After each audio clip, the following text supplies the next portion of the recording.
Bonsoir à tous, bienvenue sur Angers 7. Voici les titres à la une de notre JT en ce mardi 6 octobre. Nous ferons tout d'abord le point sur la situation de l'entreprise Rapidex d'Écouflant. 17 salariés attendent toujours de connaître leur avenir. Nous découvrirons également la réaction de Christophe Béchu, le président du Conseil général, qui s'est exprimé sur le projet de reconquête des berges de la Maine à Angers. Enfin, pour conclure ce JT, nous vous ferons découvrir des images pour le moins spectaculaires du cynodrome de Molévrier dans le Choletais. Nous démarrons donc ce JT avec l'entreprise Rapidex, implantée sur la zone industrielle d'Écouflant. Depuis plusieurs mois déjà, cette société spécialisée dans la fabrication de machines d'emballage occupe le devant de la scène. En juin dernier, confrontés à de fortes inquiétudes sur leur avenir, les salariés avaient retenu le PDG de leur groupe dans l'enceinte de l'usine.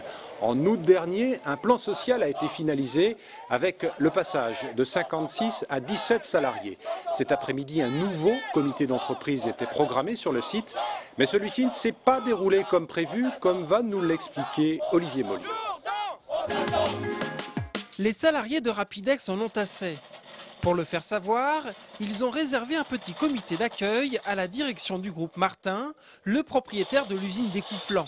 Ce sont les affaires des gens de chez Martin qui viennent nous espionner, nous fliquer, ça s'appelle, qui viennent fliquer les gens qui restent encore chez Rapidex depuis environ un mois. Donc on les invite à repartir chez eux. Et vu que nous sommes des gens bien éduqués, on leur rend leurs affaires avant cela, quoi. Arrivés du siège de l'entreprise Martin, située en région lyonnaise, les dirigeants venus assister au comité d'entreprise ne s'attendaient sûrement pas à un tel accueil. Les salariés excédés leur ont interdit l'accès au site. Il ne restait plus pour eux qu'à récupérer leurs affaires et repartir. Les gens de Rapidex qui sont toujours présents dans l'entreprise ne croient absolument pas dans l'avenir de Rapidex, demandent des réponses à leurs questions auxquelles ils n'ont aucune réponse depuis des semaines, à savoir quels moyens vont être mis en œuvre, ce qu'ils vont faire exactement demain dans la nouvelle structure, quelle sera l'activité de Rapidex. L'avenir de l'entreprise semble désormais bien sombre. Plusieurs salariés sont résignés. Ils ont d'ores et déjà demandé à bénéficier à leur tour du plan social. À noter que la direction de l'entreprise que nous avons sollicitée n'a pas souhaité s'exprimer devant notre caméra.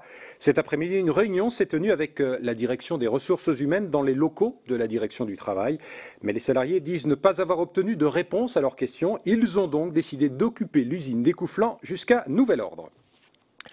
Un incendie a fortement endommagé ce mardi en milieu de journée un ancien presbytère situé rue Eutrope, à proximité de la place de l'Académie à Angers. Ce bâtiment était occupé par des prêtres en retraite. 3 personnes ont dû être évacuées. Une vingtaine de sapeurs-pompiers ont été mobilisés pour cet incendie qui n'a occasionné que des dégâts matériels. L'intervention des secours a cependant été délicate en raison de la présence de nombreuses boiseries dans ce bâtiment. Sa réaction sur le dossier était très attendue. Christophe Béchu, le président du Conseil général de Maine-et-Loire, candidat aux dernières élections municipales à Angers, prend position à son tour sur le projet de reconquête des berges de la Maine.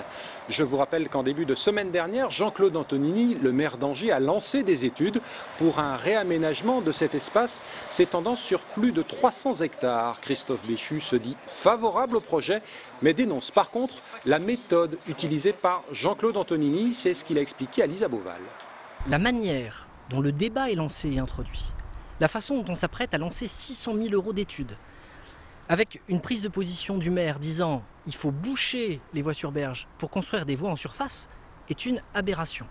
On ne fera croire à personne, et je prends les Angevins à témoin, qu'on arrivera à éviter une coupure entre les Angevins et les voies sur berge en mettant une voie en surface. Le seul moyen d'avoir une véritable reconquête des voies sur berge, c'est au contraire de finir de creuser à certains endroits les trémies pour couvrir la totalité de cet espace afin qu'on ait véritablement une promenade offerte aux Angevins, offerte à des modes de déplacement doux et pas un espèce de concours, de maquette qu'on agite et qui est contresens total avec les objectifs qui sont annoncés. En bref, des usagers de la caisse d'allocation familiale de l'Anjou victimes d'une tentative d'escroquerie. Ces derniers ont en effet reçu des messages électroniques les invitant à fournir un certain nombre d'informations personnelles, dont des numéros de carte bancaire. Les messages font état de sommes dues par la CAF et qui ne peuvent être remboursées qu'avec ces renseignements. La CAF recommande de ne pas répondre à ces messages et de les détruire. Sans transition, nous poursuivons ce JT avec une discipline sportive pour le moins spectaculaire. Nous vous proposons en effet un coup de projecteur sur des courses de lévrier qui étaient interrompues depuis maintenant 8 ans. Charlotte Blanchet s'est rendue ce week-end pour en G7 à Molévrier dans le Choletais. Les lévriers sont placés sous les ordres du chef de piste.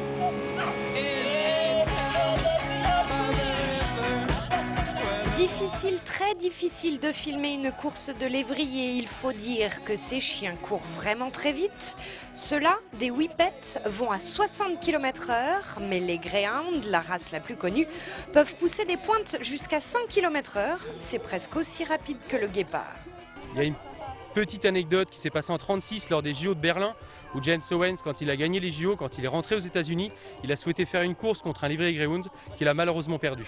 L'heure est partie et les lévriers aussi. Le cynodrome de Molévrier a donc renoué dimanche avec les courses de chiens, des courses à paris mutuel que plusieurs centaines de spectateurs ont suivies, certains d'entre eux très heureux de retrouver cette ambiance. Ah oui, parce qu'on était venus déjà il y a 8 ans, puis on attendait toujours que ça recommence. Et un tonnerre d'applaudissements, messieurs. C'est grâce à plusieurs passionnés que le champ de course a pu reprendre du service alors qu'il avait fermé en 2001 pour raisons financières. Parmi ces passionnés, Steven Dailleux, présentateur et commentateur enthousiaste de ces courses atypiques. Atypique, oui, pour la France, puisque la France n'a peut-être pas la culture et le goût des courses de lévrier. Maintenant, on va essayer de le faire développer un maximum en développant la communication, parce que les courses de lévrier méritent d'être connues aussi bien que les courses de chevaux. Et vous prenez par exemple nos voisins anglo-saxons qui, eux, ont l'habitude des courses de lévrier, qui ont même dépassé le cap des courses de chevaux.